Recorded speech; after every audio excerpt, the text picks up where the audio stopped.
This is Sandra Tanner in the beautiful home in Sandy, Utah. And you're listening to Gospel Tangents. And Gospel Tangents, yes. It's the best source for Mormon history, science, and theology. I'm Rick Bennett. You know, last week I had Stassi Cramm on the show, and she was the first female prophet of the Community of Christ. I mentioned that Pauline Hancock was one of the first female leaders in the Restoration, and so we're going to talk to one of her temporary converts, Sandra Tanner, who joined Pauline Hancock's Church of Christ, and we're going to talk more about that now. Sandra was kind. She's had a biography written recently by Ronald Huggins called Lighthouse, Jerald and Sandra Tanner, Despised and Beloved Mormon Critics of Mormonism. And so I'm going to be giving away a free copy to one of you. Go to gospeltangents.com/contest. You could win this book right here. And this book goes into we're going to go into bigger detail about Pauline Hancock than this book does. But this book goes into a lot of other things that we're not even going to touch. So anyway, this will be a quick taste of the book. But we're really diving into Pauline Hancock's story. And of course, we're going to talk about Sandra's husband, Jerald, and lots of other things. So you won't want to miss this contest, and you won't want to miss this conversation either. Contest is at gospeltangents.com/contest, and the conversation's coming up next. So hope you enjoy it. Welcome to Gospel Tangents. I'm excited to have a repeat guest on the show. Can you go ahead and tell us who you are and where are we now? This is Sandra Tanner, and we are in Sandy, Utah. Sandy, this is great. That's it, yeah. Does anybody ever call you Sandy? Everyone that knew me before I moved to Salt Lake, okay. When Jerald and I first got married, I was always Sandy. Okay. But then when I started speaking, people, do we call you Sandy or do we call you Sandra? So when I started speaking around, I went to Sandra. So a lot of people today only know me by Sandra, but I can tell how long I've known them if they call me Sandy. Oh, you're the old crowd. Okay. So Sandy in Sandy, Utah. Now, the last time we talked, you lived in Salt Lake City right across from the ballpark. What was Smith's Ballpark. Yeah. It's now moved down to the Sandy area. Well, I'm not sure what town they're in. What do they call that? Draper or whatever? The team? New ballpark. The team has moved out to Harriman, I think. Harriman. Yeah. Okay, so yes, and the old ballpark is just sitting vacant till they can figure out what to do with it. Yeah. Well, my house is sitting vacant till they figure out what to do with that. Yeah, I thought they would have torn it down by now. Well, the fellow wants to put up an apartment building, but I don't know if all the plans have changed. All the plans for development there were made with the city before the baseball team announced they were going to build a new stadium and move. Yeah. And so it scrapped everyone's plans for development in the downtown ballpark area with the ballpark leaving. But you got paid before they scrapped the I sold at the top of the market and was able to come out here and pay cash for my beautiful condominium. Yeah, yeah. And so life's good. Well, I have to say this is a lot nicer. Now, you actually had two houses next to each other. One was the ministry and one was my house. So I made no money off the ministry one. That money from the sale of that house went into the ministry. And we're running the clock out on that money on our developing of our new website. And when we run out of money, we'll stop doing that. And so the money from the house that I lived in is what went to buying the property here and setting me up in this lovely place where I don't have to do any yard work. And it's lovely. Yeah. You don't have to worry about intruders sneaking in your house. No, and I have a doorbell that tells me when you come up to my door, and if I want to look and see who you are first, I can, and I can talk to you and tell you no thanks. Just living the life of luxury. Yeah, that's right. But it is really nice and great relief to my mind. At the ballpark, it was an industrial. It was mixed industrial and homes, and over the years, it had gone more and more industrial. So at 5 o'clock, when everyone went home from work, everyone went home from a block around me. Right. So when Jerald died, I'm there all alone in that big old house. And the transients were all moving in and pitching tents in the alley behind my house, behind my garage, on my property. Mm-hmm. Prostitutes and drug dealers in the basement well for the stairwell for the ministry. We had to put up fences. We had to put up security cameras and regularly calling the police. But the final blow was when I ran into a burglar in my kitchen. Yeah. And that just terrified me. Yeah, I'm sure. So I'm done. I'm retiring, people. All right. So do you like to go by the famous Sandra Tanner or the infamous Sandra Tanner? Well, either one, whichever you prefer. I mean, it's kind of funny. You know, I'm a Mormon history nerd. And so I've known your name. In fact, I remember the first time I met you, like I knew your name, but I didn't know your face. And then I was like, I think I'm hanging out with Sandra Tanner. Oh, no. And it was delightful. It was delightful. But you're kind of famous and infamous, right? Yeah. I'm trying to use the Three Amigos reference there. I've been running into more people, and I say, "Hey, I'm going to talk to Sandra Tanner," and they say, "Who is that?" Which is just kind of mind blowing to me. Yeah. Because you were kind of a staple. Right. In Mormon history, but not so much anymore. So introduce yourself to our audience. Well, my husband and I struggled with the origins of Mormonism clear back in the 1959 time period, before anyone knew of multiple accounts of the first vision, before there was all the work done on the Book of Mormon or the Book of Abraham or any of those things. Magic was very limited number of people that were aware of. Michael Quinn hadn't written his book yet. Quinn hadn't written his book. Bushman hadn't written his book. When we started studying in 59, Fawn Brodie was the go-to for a critical source on Mormonism.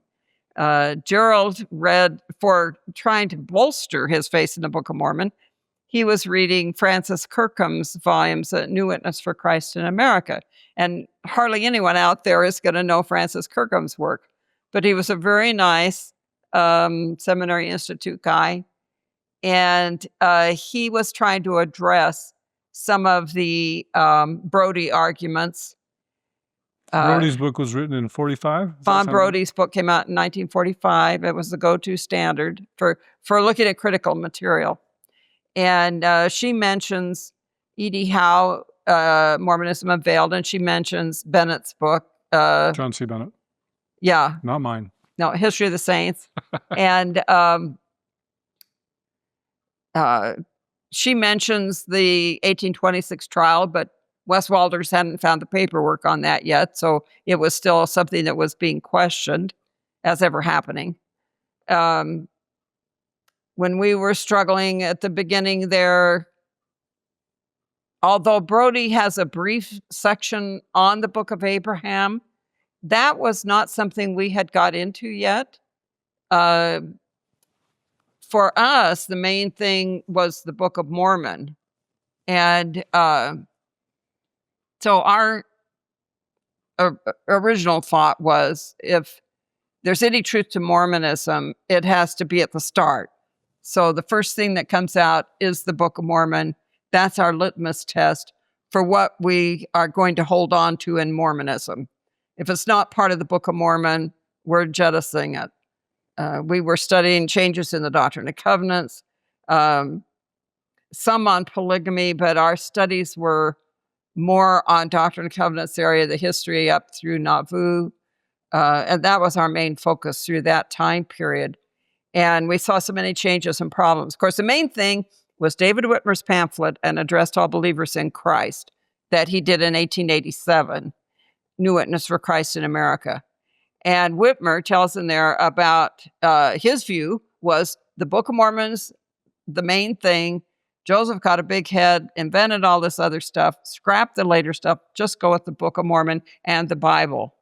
So that was our focus. And he started his own church as well, right? In the Yes, but it had been folded by this time. Right. But yeah, Whitmer had his own for a while, Church of Christ. Well, So that led into us eventually giving up the Book of Mormon and eventually setting up.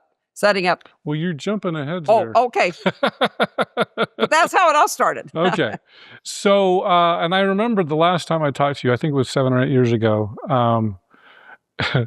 you had said a lot of people would refer to you as an anti-Mormon, Mhm. and you wanted to address that issue. So let's just start with that. Are Okay. you an anti-Mormon? No, I would say I will own up to being a critic of Mormonism. But when you use the phrase anti-Mormon, of course, number one, we can't use the word Mormon anymore. So I'm not anti-Mormon. Anti-Church There of Jesus aren't Christ any of Mormons. So you can't use that But the phrase. polygamists still call themselves Mormon. Okay. No, I don't think the anti-Mormon label is a good definition of us because it implies an animosity to the people. And I don't feel any animosity to the Mormon people. In that sense, I guess not, in some ways, not even with the Mormon Church today. I have a lot of criticism of the Mormon Church today, but I don't feel animosity. And I'm certainly a strong critic of Joseph Smith. But when you say anti-Mormon, it conjures up this rabid, sort of angry person. Like what just happened in Michigan. Yes, and I would condemn any kind of violence against the Mormon people. That's not the way to approach this. Mormons that have come in through the years to the bookstore, most of them would say that I had been very kind to them. Mm-hmm. There are a few polygamists that I've gotten into arguments. Oh. More so than with rank and file Mormons. Oh, interesting. And where things have gotten a little stronger. Well, and a few guys out of BYU that I've got into a little tough with, like Lou Midgley. But otherwise, most people have a congenial visit with me. Mm-hmm.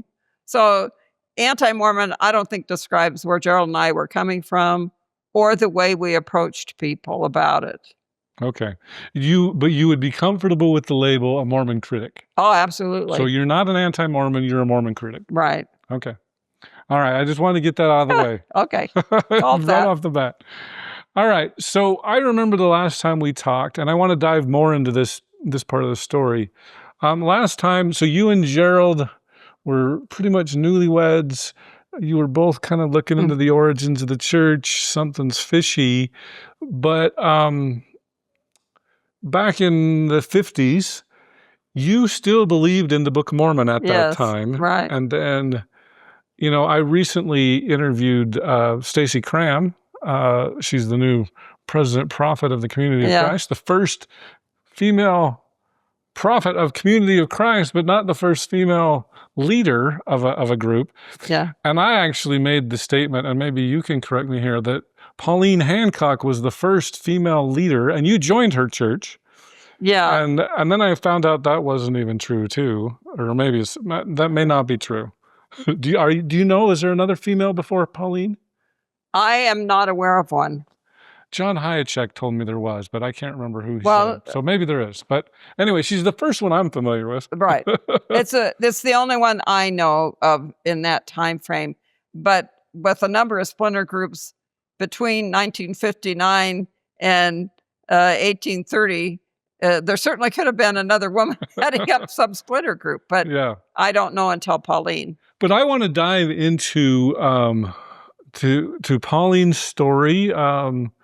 The church is no longer extant. Is that correct? Right. It folded. But you had joined Pauline's church. And so what I wanted to do was try to get as many of the origins as you're familiar with. You knew Pauline personally. Yeah. And so if you can kind of tell us kind of Pauline's story and then how you got involved with her church. That's where I want to go. Yeah, I don't remember. I don't have the dates down of the problems in the reorganized LDS church, but Pauline was raised reorganized LDS. Okay. And her father used to be the pastor here in Salt Lake City. Okay. Maybe in the 40s or something. For the reorganized church. The reorganized church. And at some point, her family relocated to Independence, Missouri. when the reorganized church was going through some kind of struggles, and I don't remember now the time frame. Probably, well, Fred M. Smith, this is where I know some history. Before 59, it has to be. Yeah, so Fred would have been, so Joseph F. III died in around the 1910-ish area, somewhere around there. And then his son, Frederick Madison Smith, became the leader of the reorganized church and was, some people would call him a kind of a dictator. He wanted supreme directional control. And so a group, well, in the 30s kind of broke off and joined the Hedrickite Church, which was founded by Granville Hedrick in about 1850s or so. Anyway, are you familiar with that part of the story? Or it's been too long since I've read on the reorganized stuff. Okay, so... But Pauline was part of the Hedrickite Church. Pauline had joined the Temple-Lot Church. Right. But before that, or at that same time, there was contentions going on in the reorganized church. And I don't remember what all the issues were at that time, but there was splintering and people going off into the Temple-Lot group. Yeah, I think it was because of Frederick M. Smith. A lot of people got upset with his leadership and literally walked across the street to the Temple-Lot Church and joined there. Because they got a big influx in about the 1930s, I believe. And that may be at the time frame of Pauline coming out of that and going into the Temple-Lot group. But then she became disillusioned with them that I'm not even sure what all. I'm sorry, I didn't get prepared for this better. I'd forgot we were meeting today. But so she, and she was not alone. There were a number of people, associates, some friends that she knew that were also going through this struggle. And they end up with a group that kind of met in someone's home, a fellow with the last name of Luke. So you'll find Pauline's church sometimes referred to as the Lukeites. Oh. Because of them meeting in this Mr. Luke's home before they formally organized it. Not the Gospel of Luke. No, different one. So Pauline's husband, Silas. Because I always confused them with Paul and Silas, and it was Pauline and Silas. Okay, her husband was alive during this time period. So they jointly had gone through this struggle on where to land. And she came across David Whitmer's pamphlet. And that had a profound impact on her on trying to figure out if you're having trouble with the reorganized LDS and then you have trouble with the Temple-Lot group, where is the original Church of Christ? Yeah. And the Temple-Lot group is called the Church of Christ. Church of Christ, yeah. So reading the Whitmer's pamphlet set them on this direction of looking for something that was more central to Book of Mormon teachings. So that becomes their litmus test for what they're going to believe and who they're going to listen to, was how closely they followed the Book of Mormon. Okay. So they start this little house church with Mr. Luke. Okay. So if you're referred to as the Lukeites, that's why it's called that. I haven't heard of the Lukeites, so this is good. And so, and I will just mention, because I've been to the Temple-Lot Church a few times, and they are big into the Book of Mormon, like firm Book of Mormon believers. Not big enough if they're still hanging on to the stuff that comes after that. Okay. Priesthood and those things. See, Pauline's group didn't accept the revelations after the Book of Mormon was finished. Oh, okay. So there was a delineation there of when Joseph was acting under God's direction and when he went off on his own. So this is interesting because for those who aren't familiar with the Temple-Lot Church, they rejected the Doctrine and Covenants, but they kept the original Book of Commandments, which was the precursor to the Doctrine and Covenants. Now, I don't know if you know 1833. Right. I was just out there this summer, and there is talk about decanonizing the Book of Commandments. Oh, really? I was Well, good for them. surprised to hear that. You said good for them. Okay. But see, Pauline's group was dissatisfied with the Temple Lot group because they still hung on to these later revelations. Even the Book of Commandments? Or? The little Church of Christ that Pauline pastored did not accept the 33 Book of Commandments. They did not accept revelations past 1830.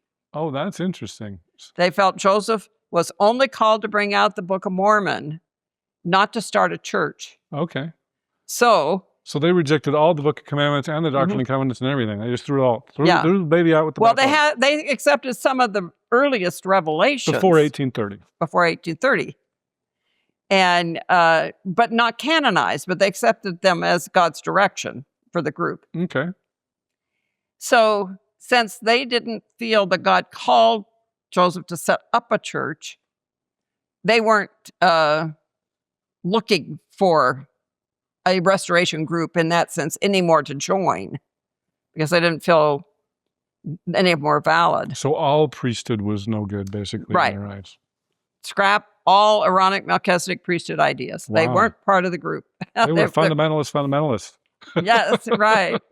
And so they developed this little community that ended up building this little church in Independence at the corner of Chrysler and Linden. I know where, I can tell you the names, but I can't picture it in my mind because I've been there. Chrysler's a big street through Independence. Yeah, but I don't have any of the geography down in my visual mind reference to think of what it looks like. It looks like Chrysler, but it's pronounced Chrysler. Yeah.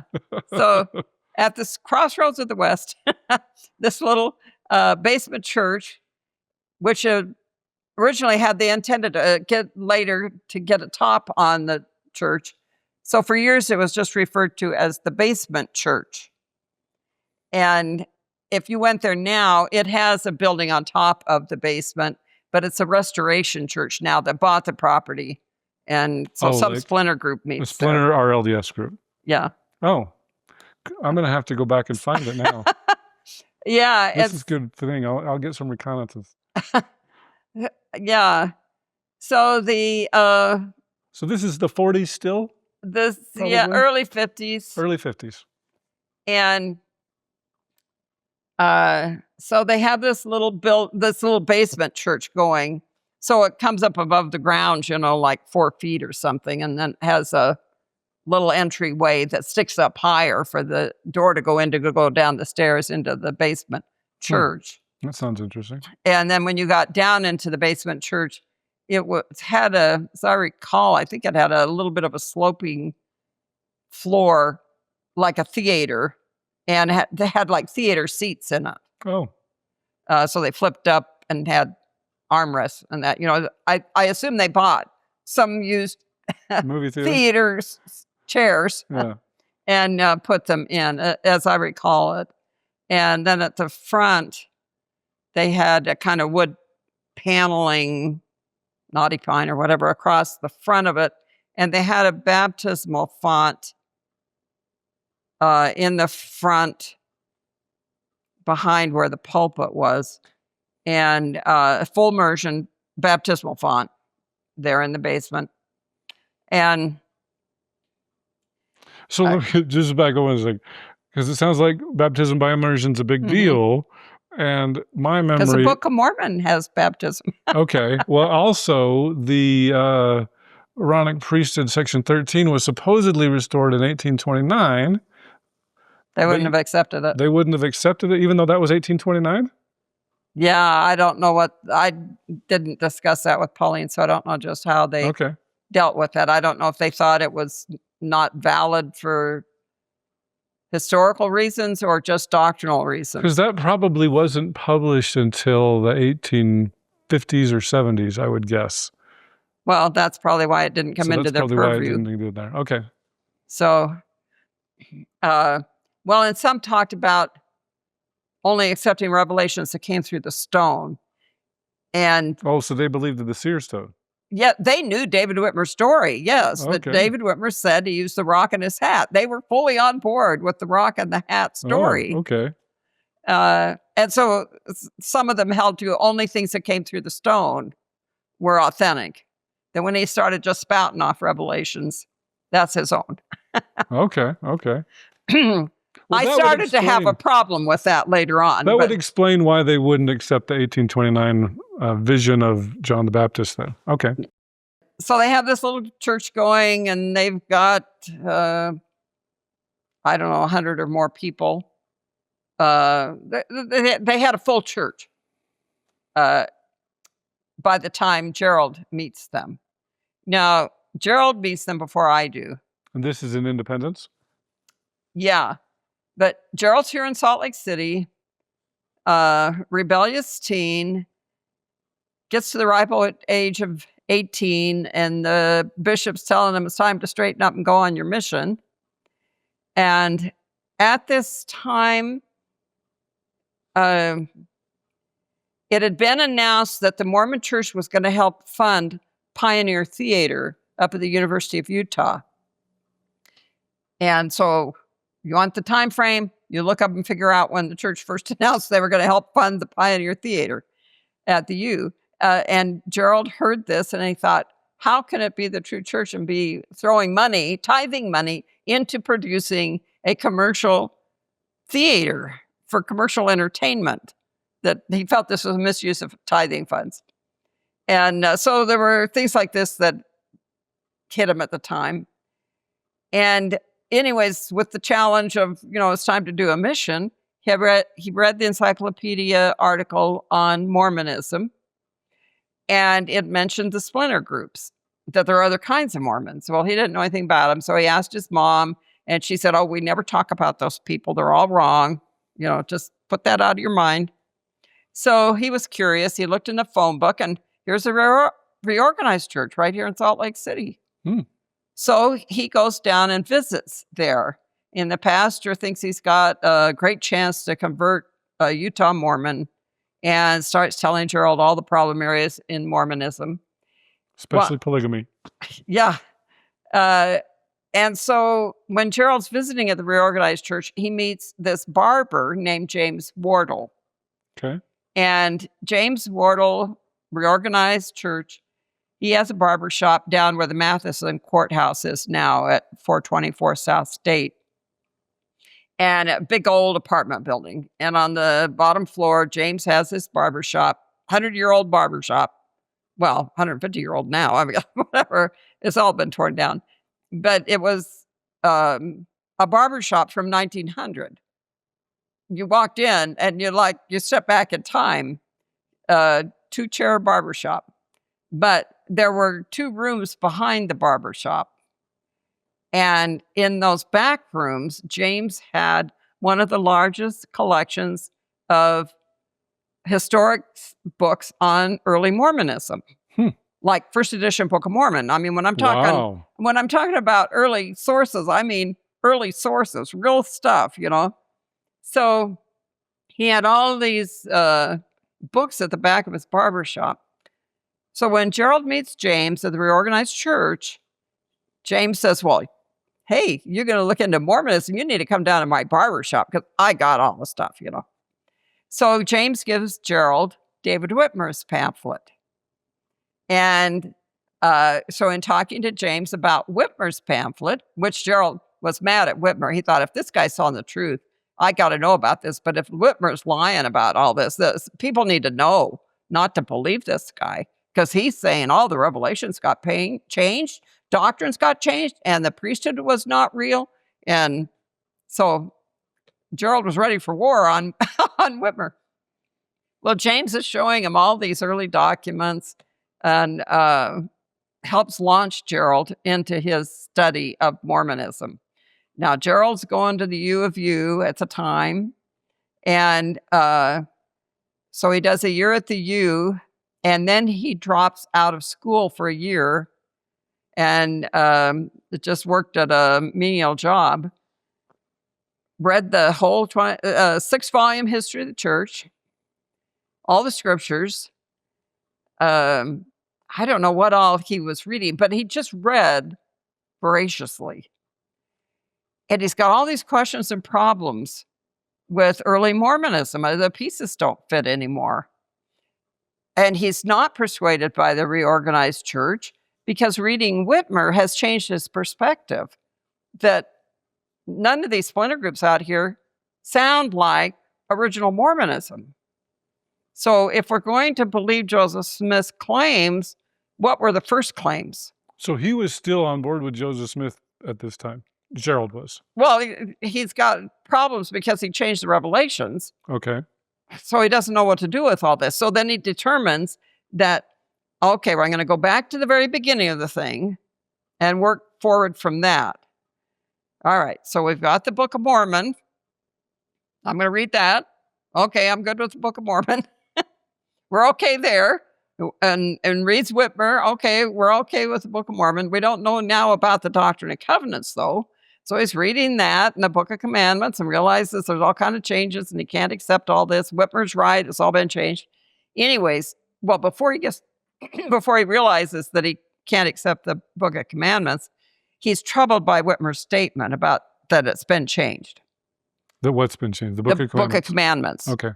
So he made a trip to Independence, Missouri in his old jalopy.